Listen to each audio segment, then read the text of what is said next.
चोरी करें कैसे? भगवान ने कहा पहले दिन हमारे घर मक्खन चुराते हैं। भगवान ने पहले दिन मक्खन चुराया और मक्खन चुराकर ग्वाल वालों को खिलाया। सभी ग्वाल वालों ने खाया, भगवान ने भोग लगाया। दूसरे दिन की बारी है मधुमंगल की, और मधुमंगल की जो भाभी है बड़ी तेज है, कहते ना जिद्दी स्वभाव, हमेशा भगवान से लड़ते झगड़ते रहती है। क्यों? उससे लड़ाई में भी प्रेम छुपा है। वो विचार करते कि भगवान किसी बहाने से तो आए, तो भगवान को छेड़ती रहती है। भगवान ने कहा मधुमंगल कल तुम्हारे यहाँ मक्खन की चोरी होगी। मधुमंगल ने कहा ठीक है। आप ग्वाल वाल के साथ गए और छीके पर बड़ा सुंदर मक्खन रखा था। ग्वाल वालों के ऊपर भगवान चढ़कर मक्खन निकालने लगे। खूब मक्खन खाया, ग्वाल वालों को खिलाया, बानरों को खिलाया। मक्खन बहुत ज्यादा था।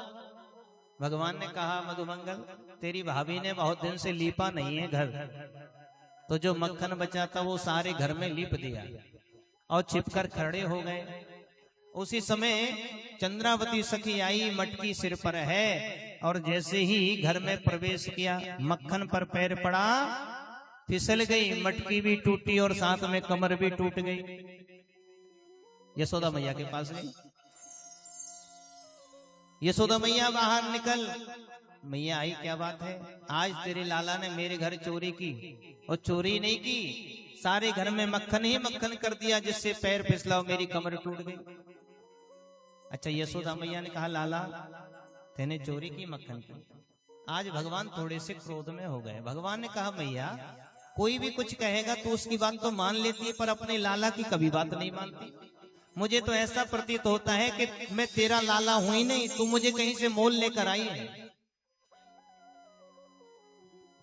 माहिरी तेन लीनो गोविंद मोल। आज भगवान जब क्रोध में भये तो यशोदा मैया को भी लगा कि बेटा सही कह रहा है। यशोदा रानी ने कहा गोपी तेरे पास कोई प्रमाण है कि मेरे लाला ने तेरे घर चोरी की? कहा प्रमाण तो कुछ नहीं। फिर ऐसे कैसे कुछ भी आके जो है झूठ बोल देती है? चंद्रावती सखी ने भगवान से कहा अब तू आना मेरे घर, फिर मैं देखती हूं, अब तू चोरी करके दिखाना। भगवान ने कहा कल ही हम तेरे घर आ रहे हैं, तू मक्खन संभाल के रखना। चंद्रावती सखी ने आज बढ़िया सुंदर ताजा ताजा मक्खन निकाला। मक्खन निकालने के बाद में बढ़िया छीके पे मटके में रखा और आज घंटी बांध दी। जैसे ही भगवान आएंगे आज मैं पकड़ लूंगी। छिप गई। ग्वाल वाल आए, ग्वाल वालों ने खड़े हुए, भगवान ग्वाल वालों के ऊपर खड़े होकर, ऊपर मटकी ऊपर थी, तो जैसे ही भगवान वहां पहुंचे देखा यहाँ घंटी बंदी है, तो भगवान ने कहा घंटी तू बजना मत। घंटी ने आदेश का पालन किया। भगवान ने मक्खन निकाला, ग्वाल वालों को खिलाया, घंटी नहीं बजी। भगवान ने फिर बानरों को माखन खिलाया, फिर भी घंटी नहीं बजी। भगवान ने कहा सबने खाया? हाँ हम सबने खाया। कन्हैया अब तुम खाओ। तो भगवान ने मटकी में हाथ डालकर और जैसे ही अपने मुख में माखन डाला घंटी बजने लगी। और ज्यों घंटी बजी चंद्रावती सखी आई, ग्वाल वाल सारे भाग गए। भगवान छीके पर लटके हुए हैं। चंद्रावती ने कहा आज नहीं छोड़ूंगी, आज रंगे हाथ तेरी यशोदा मैया से शिकायत लगाऊंगी। उस दिन तूने मुझे जो अंगुष्ठ दिखाया ना, आज उसका बदला लूंगी। भगवान ने कहा गोपी तनिक नीचे तो उतार। गोपी ने नीचे उतारा। और भगवान तो बड़े चंचल है भगवान। भगवान ने कहा गोपी मैं तेरे मक्खन थोड़ी खाया, फिर मैं तो तेरे मक्खन में से चींटियां निकाल रहा था। गोपी ने कहा आज तेरी कोई बात नहीं चलेगी, आज मैं तेरी मीठी मीठी बात में ना आऊंगी। हाथ पकड़ लिया तो भगवान ने कहा तनिक रुक, मैं घंटी से बात करूं। भगवान ने कहा घंटी जब मैंने आदेश दिया था कि तुम्हें नहीं बजना, फिर भी तू बजी।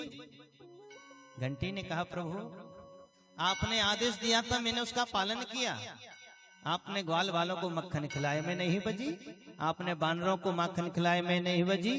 लेकिन जब त्रिलोकी के नाथ नारायण का भोग लग रहा हो तो मैं कैसे चुप रह सकती हूँ? मेरा काम तो है बजना। भगवान का तू तो बजी पर हमें तो बजा दिया। अब यशोदा मैया ना छोड़ने वाली। चंद्रावती सखी ने हाथ पकड़ा और भगवान का ले जाने लगी। और आप गोकुल जो गए होंगे, आपने गोकुल की गलियों में देखा होगा, बीच बीच में चबूतरे अथाइयां रहती हैं जहां बुजुर्ग बैठे रहते हैं। चंद्रावती सखी ने देखा तो अपना घूंघट करा और घूंघट करके ले चली।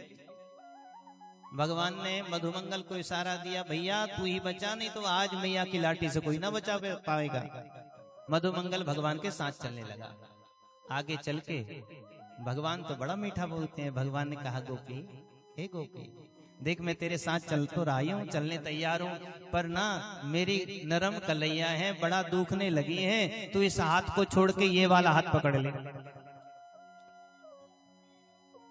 अब गोपी भूल गई उस भाव को। गोपी को लगा कि लाला छोटा है, इसके हाथ में दर्द हो रहा होगा, और गोपी ने जो हाथ छोड़ा, भगवान ने मधुमंगल का हाथ पकड़ा दिया।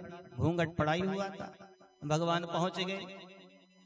गोपी जब पहुंची, आवाज लगाई चंद्रावती सखी ने, यशोदा मैया बाहर निकलो, आज तेरे लाला को पकड़ के लाई। यशोदा मैया आई, क्या बात है कि देख आज तेरे लाला को रंगे हाथ पकड़ के लाई।